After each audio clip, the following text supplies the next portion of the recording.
Hi everybody, and welcome to the very first episode of Is It Andy?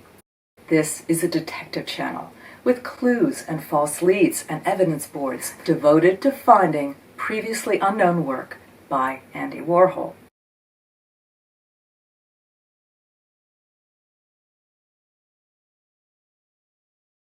This work is stashed in the most unlikely places, not museums or galleries or auction houses, but on eBay, Etsy, online booksellers, and more. If this sounds like a wild goose chase, it is, for a whole host of reasons.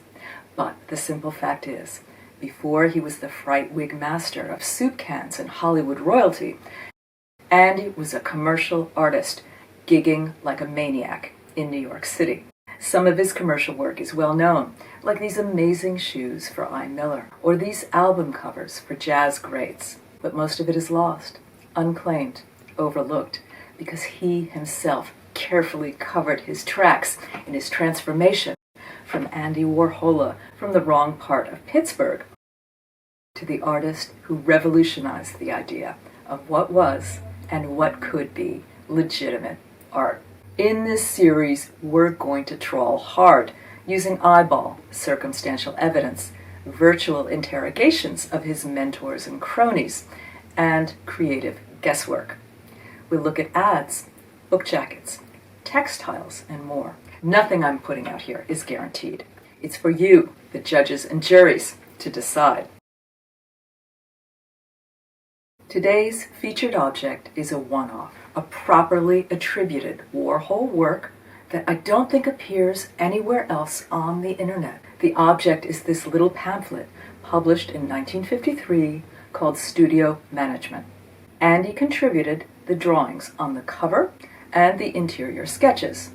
It's well known that he did so-called spot art for Dance magazine in the early 1950s, and most of these little drawings have been recorded and published before, but this illustration on the cover may be original to this booklet.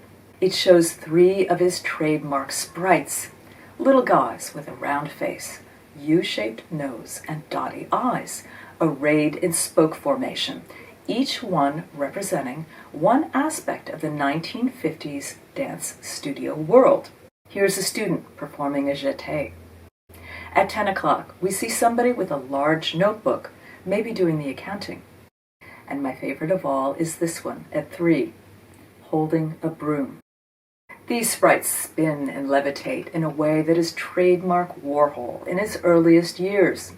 He loved rendering acrobats, trapeze artists, and here a whirligig of studio roles.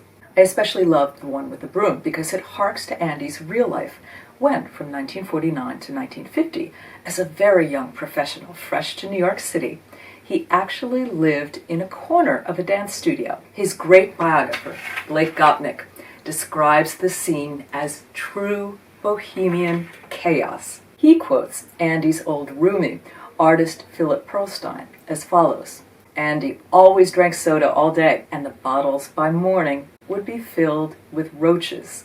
Add to the bugs Martha, the cat, and Neve, the Egyptian sheepdog, who had 8 pups during the boys' stay in the flat. Bedlam. Now, it's important to say that young Andy himself was no neatnik, but the broom may be him in wish fulfillment mode, hoping against hope it would appear more often in the studio manager's hands. As insight into his time and place, when he was young, poor, but hopeful as hell, this pamphlet is a treasure. I found it on eBay for less than $20. Now, most of the time, this detective work will be much harder. To do it well, you have to know his signature, not his signed name, but his trademark artistic tropes and go-tos and quirks. Because he was a chameleon, this is extraordinarily challenging, but sometimes Andy W. from the block leaks through.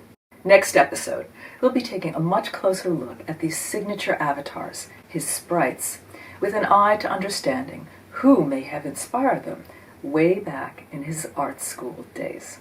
And if you want to follow along on this crazy quest to find the earliest, most mysterious, and best disguised examples of Warhol's work, please hit the usual buttons. Thanks so much for watching this one.